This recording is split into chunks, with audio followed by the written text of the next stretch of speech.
All right, so cool. So February night, I believe about the 24th or 25th, I believe the 24th. A couple friends, we all had a house party. You know, nothing too like out of the ordinary, just a regular house party. Everyone invited, blah blah blah. Towards like 12 o'clock, like around midnight, cops came and they broke down the party, and they basically were like everyone had to go, blah blah boom. So while we all started leaving, I turned around and I saw that my friend, the homeowner, he was actually being thrown to the ground and like being like kind of abused, or just like just cops going out of their way for a house party. It's like I've never seen anyone do that to any student that's not colored or whatever. So I immediately just turned around and was like, hey, like, what are you guys doing? And he was like, yo, back. The cop came up to me and was like, hey, back up. And I was like, nah, I'm not going towards you.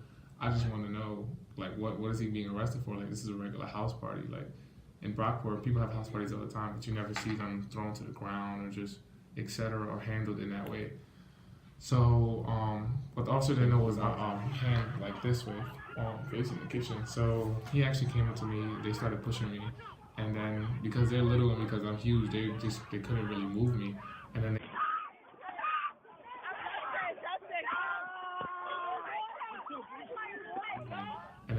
they pepper sprayed the whole party. After they pepper sprayed the whole party, like I was basically like blind, and I had like my eyes closed. I couldn't really see nothing.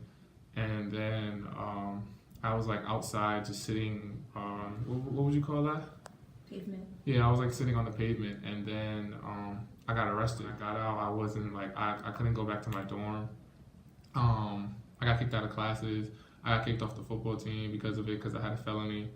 And basically I had to live in like one of my friend's apartment, like in Brockport, till like the suspension was up. Nothing like that. I couldn't even be seen on campus, because just being seen on campus, I would have got in trouble, because technically I wasn't supposed to be in there in any jumpsuit. Like I actually had pepper spray still on me in jail, so like I would sleep and my head was still like hot, and my pillow actually turned orange, where they had to give me like a whole another pillow because of the pepper spray.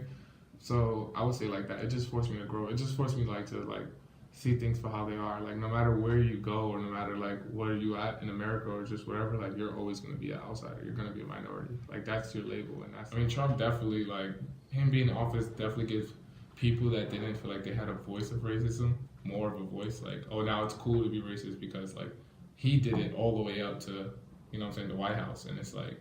And if he could do it all the way to the White House and no one cares, that means I could do it all the way to wherever I gotta go.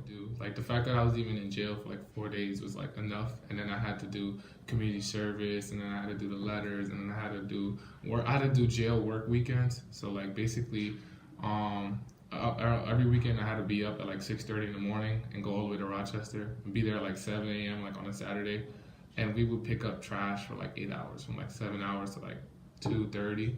By like the highway with like muddy water, and then Rochester weather in that time is like freezing, so it's like I had to do that, and there's just like a bunch of stuff that I should not have to do, and I felt like if I was not like if I was a person that wasn't colored or whatever, it wouldn't even have been like that, or just etc. Just it would have just been like their fault. But now I felt like it was placed on my fault, like, oh, but who told you like, oh, to start recording, or who told you to even ask about what they were arresting my friend? It was like more of a wake-up call, like don't ever get too comfortable, like because people of color, we shouldn't get too comfortable. Like we shouldn't, as much as like we want to, we shouldn't like we shouldn't put like nothing past nobody. Like we shouldn't really, like we should always have our guard on, and that's the most craziest part, the fact that we have to do that as a people, as a society. Like we have to always have our guard, and it's like, for what? Well, there's some other people, not even colored or non-colored, there's some people that just don't have to do as much as we do. So it's like